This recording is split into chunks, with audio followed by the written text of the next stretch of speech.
हाय बच्चों, कैसे हो आप सब। उम्मीद करते हैं ठीक होंगे आप लोग। आज हम लोग बिल्कुल बेसिक से शुरुआत से मैथ का कुछ डिफिनेशन देखेंगे।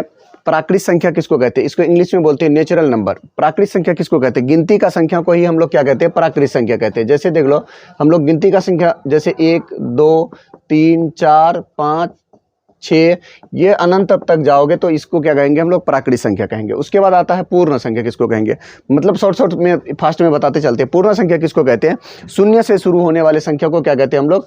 पूर्ण संख्या कहते हैं। जैसे देख लो 0 1 2 3 4 5 अनंत तक जाएगा, ये इसको क्या कहेंगे हम लोग? पूर्ण संख्या कहेंगे। अगला क्या है? पूर्णांक या इंटीजर।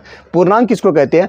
प्राकृत संख्या और शून्य और ऋणात्मक प्राकृत संख्या के समूह को क्या कहते हैं हम लोग? पूर्ण संख्या, पूर्णांक कहते हैं। जैसे देख लो, ये कोई संख्या रेखा है, यहाँ पे क्या है? शून्य है। इधर प्राकृत संख्या धनात्मक होगा 1 2 3 4 5, इधर धनात्मक होगा और इधर क्या हो जाएगा? -1 -2। ये भी प्राकृत संख्या ही है, लेकिन ये क्या है? ऋणात्मक प्राकृत संख्या। तो प्राकृत धनात्मक प्राकृत संख्या और ऋणात्मक प्राकृत संख्या और शून्य के समूह को ही क्या कहते हैं हम लोग? पूर्णांक या इंटीजर कहते हैं।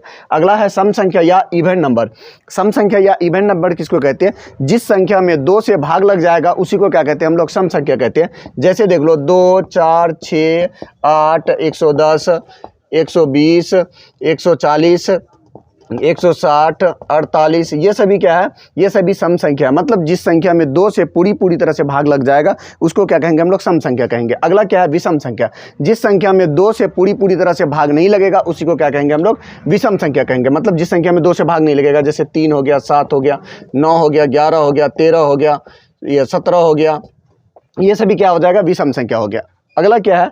अभाज्य संख्या किसको कहते हैं? अभाज्य संख्या उसको कहते हैं जो संख्या 1 से कटे और खुद से कटे और किसी भी संख्या से नहीं कटे। जो संख्या खुद से कटे और 1 से कटे और किसी से भी ना कटे उसको क्या कहते हैं हम लोग? अभाज्य संख्या कहते हैं। अगला क्या है आपका? भाज्य संख्या। ऐसा संख्या जो खुद से कटे, 1 से भी कटे और किसी अन्य संख्या से भी कट जाए उसको क्या कहते हैं हम लोग? भाज्य संख्या कहते हैं या कंपोजिट नंबर कहते हैं। अगला है आपका सअभाज्य संख्या। सअभाज्य संख्या किसको कहते हैं? दो ऐसा समूह, मतलब समूह ऐसा दिया रहेगा जैसे 4 और कितना है? 7 है। ऐसा समूह जिसका मौस हमेशा कितना आएगा? 1 आएगा, उसको क्या कहेंगे? सअभाज्य संख्या। जैसे 11 और 17, जैसे 10 और 23, इन सभी संख्याओं में देख लो, इस पूरे ग्रुप में, इस ग्रुप में भी इसका एचसीएफ कितना आएगा? 1 आएगा। इसका भी एचसीएफ कितना आएगा? 1 आएगा। इसका भी एचसीएफ कितना आएगा? 1 आएगा। तो इस तरह से कई संख्या का समूह ले सकते हैं जिसमें सभी का एचसीएफ कितना आएगा? 1 आएगा। अगला क्या है आपका? परिमेय संख्या किसको कहते हैं? परिमेय संख्या किसको कहते हैं? जिसको P/Q के रूप में लिख सकते हैं, जिसको P/Q के रूप में लिख सकते हैं उसको क्या कहते हैं? परिमेय संख्या कहते हैं। जहाँ पे P बराबर क्या होगा? पूर्णांक होगा और Q बराबर भी क्या होगा? Q बराबर भी क्या होना चाहिए? पूर्णांक होना चाहिए। लेकिन Q बराबर कभी भी किसके? 0 के बराबर नहीं होना चाहिए। अगर 0 के बराबर हो रहा तो वो परिमेय संख्या नहीं होगा, कुछ और होगा।